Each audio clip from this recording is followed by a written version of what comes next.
Hello, this is Stuart Jenkins with Blue Maca. Blue Maca is a foam company dedicated to cleaning up the planet by converting waste foam into great new foam products.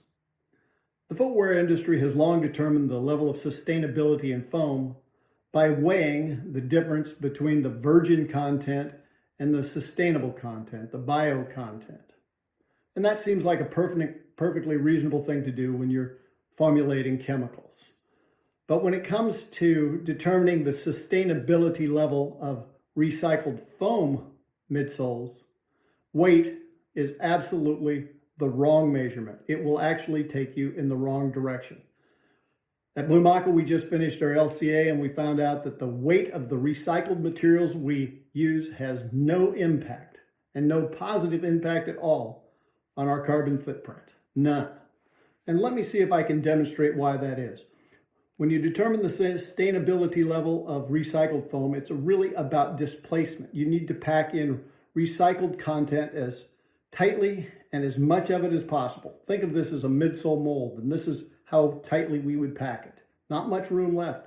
Then we have to pour in a binder of virgin material to hold it all together. That virgin material ups the score. So we want to put in as much recycled content as we can and as little virgin materials we can. That results in a midsole that might look like this. All the specks are the recycled content. The light blue is the virgin polyurethane we use to hold it together. So how do we know that weight does not help improve the carbon footprint? Well, this glass represents a midsole and I have very heavy recycled material in it. In this case, it's rocks. What does the recycled content weigh? 650 grams.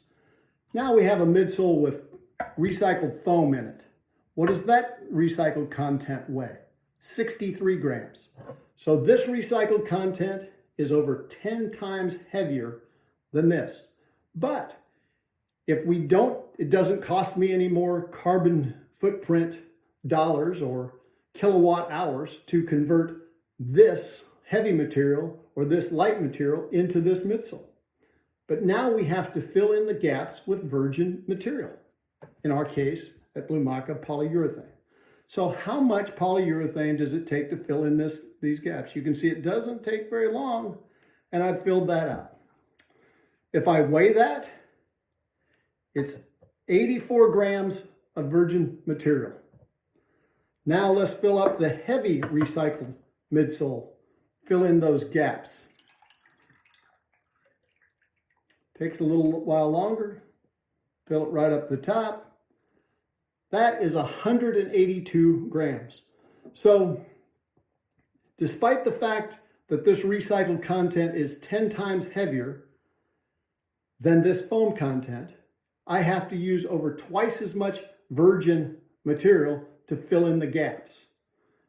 This is what our LCA proved definitively. When you're measuring the sustainability level of recycled content foam, high recycled content foam, you cannot use weight as the measuring stick for sustainability. You have to think about displacing as much virgin chemicals as possible with as much recycled content as possible. So if you want to know more about Blue Maca, go to bluemaca.com. Blue Maca is a company dedicated to cleaning up the planet so that you can tread a little more lightly and walk a little more comfortably upon it.